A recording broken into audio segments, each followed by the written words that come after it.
মধু বোঝায় গাড়ি আটকানোর জেরে অভিযোগ মৃত্যু হয়েছে কয়েক হাজার মৌমাছির। ঘটনাটি ঘটেছে গত 29শে মার্চ। লালগোলার পণ্ডিতপুর থেকে উত্তর দিনাজপুর মৌমাছি নিয়ে যাচ্ছিলেন মৌমাছি পালকরা। জঙ্গিপুর ব্রিজের উপরে ওভারলোডের অভিযোগে সেই গাড়ি আটকান পরিবহন দপ্তরের আধিকারিকরা। মৌমাছি পালকদের অভিযোগ, দীর্ঘক্ষণ গাড়ি আটকে রাখার জেরেই মৃত্যু হয়েছে মৌমাছি। আমাদের 4 জন মৌমাছি পালক, তাদের মৌমাছিগুলো নিয়ে এই পণ্ডিতপুর লালগোলা থেকে যাচ্ছিল আপনার রসপাওয়া উত্তর দিনাজপুর। তো যাওয়ার সময় ওই জঙ্গিপুর ব্রিজের উপরে আরটিওর গাড়িগুলো, যেগুলো এমডিআর যে গাড়িগুলো, ওরা মৌমাছির গাড়িগুলো আটকায়।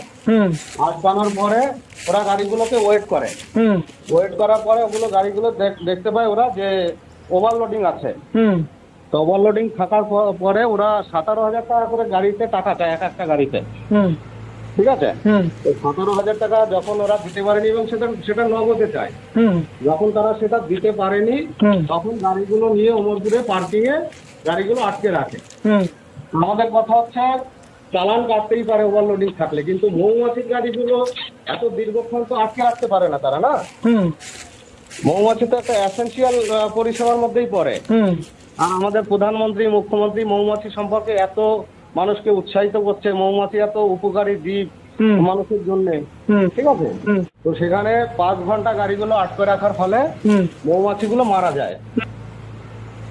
তাদের আরো অভিযোগ, 5 ঘন্টা পরে তারা এসে, মানে অফিসার এসে এক একটা গাড়িকে 29,000 টাকা করে চালান কাটে। ঠিক আছে, 29,000 টাকা, তিনটে গাড়িতে 29,000 টাকা করে চালান কাটে এবং বলে যে সঙ্গে সঙ্গে টাকাগুলো জমা করতে হবে, তবেই গাড়িগুলো বেরোবে। তো 3টে গাড়ি আর মৌমাছি পালক যা কষ্ট করে 29,000 টাকা করে জোগাড় করে 3টে গাড়ি বের করে চালান জমা করে আর কি। তবে মুর্শিদাবাদ জেলার আঞ্চলিক পরিবহন আধিকারিক বিষয়টি জানা নেই বলে জানান। তিনি বলেন, এই অভিযোগ আপনার যেটা আছে, অভিযোগটা পাইনি, আপনার কাছে শুনলাম। আমি অভিযোগের যথাযথ তদন্ত করব এবং এআরটিওর কাছ থেকে আজকেই আমি রিপোর্ট নেব এবং রিপোর্ট নিয়ে আমার ঊর্ধ্বতন কর্তৃপক্ষকে আমি সেই রিপোর্টটা জমা দেব। জেলা শাসককে বিষয়টি ইমেল মারফত জানানো হয়েছে বলে জানান উৎপল। আজ সারা বাংলার মৌমাছি পালকরা জেলা শাসককে ডেপুটেশন দিতে আসছেন বলেও জানান তিনি।